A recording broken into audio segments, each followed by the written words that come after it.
Hi, I'm Ellen LaCorte. I write from Titusville, New Jersey. This is my novel, The Perfect Fraud. It was published by HarperCollins in 2019. Let me tell you a little bit about the story.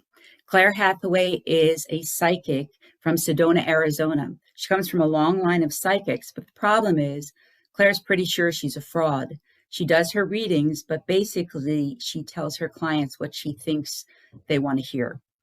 On the other side of the nation is Rena Cole. Rena is the mom of a very sick 6-year-old, Stephanie. Rena has been to every specialist and doctor within the tri-state area, but nobody can figure out why Stephanie has almost constant, horrible stomach problems. Claire and Rena meet on an airplane, and that's where their lives collide, and they have to discover important truths about themselves, but it's Stephanie's life, the child, that hangs in the balance. The book is written in alternating voices and chapters, so there's a Claire chapter and a Rena chapter. Let me give you a little sense of the characters. It all started out so promising. This is Claire. My parents swore that at birth I had the gift, a particular look in my eyes projecting to them a sense that I was gazing not only outward, but inward as well. It's what happened on my 3rd birthday that, according to my parents, provided solid evidence of my future psychic acumen. My mother held a box over her head, the last present, a standard 9x11 gift box, wrapped, as she told me, in strawberry shortcake paper, brandished it. A hush fell over the assembled, and in the lull, a picture of the package's contents slid smoothly into my brain, encompassing the space behind my eyes. Springing to my feet, I twirled twice and shouted, "Ballerina pajamas!" I ripped open the box and held up the pink pajamas with the ballerina and tutu on the front. Shrieks of amazement and furious clapping ensued.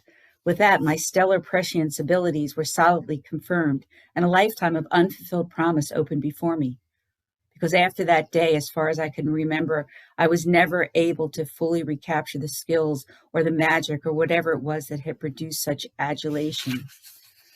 My mother worked with me daily in 10-minute blocks when I was a toddler with limited attention span, and longer as I matured, but I couldn't correctly identify whether it was a picture of a cow or a pig, or whether it was the number 9 or the letter C on the back of the blank card she'd hold before my face.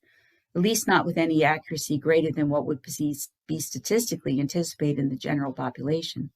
Sometimes, though, I did guess right, and my mom would whoop and press an animal cracker and later a quarter onto my palm. Her pleasure at what I saw as my trick was the greater reward. Since I became an adult, I never wanted to diminish her joy by telling her that I'm actually a fake. Rena, in an earlier chapter, has had Stephanie with her at home, and Stephanie's had a horrible medical issue where they needed to get her to the hospital. They called Dr. Radonsky, and he met us there. He asked me if Stephanie fell that day, thinking maybe she had a head injury. He asked me if she had been running a fever. He was looking for anything to explain why she was having seizures. After 8 horrible hours in the ER, he finally told me what was going on. He said that Stephanie had hypernatremia, which is too much sodium in her system. He said normal serum sodium levels are 135 or maybe 145. Hers was almost 170. They gave her fluids to get down to the level of sodium, and eventually the seizure stopped. But it's been 6 weeks, and Dr. Radonsky still doesn't know what the hell's going on. He ran all the same tests all over again. It feels like we're no closer to an answer.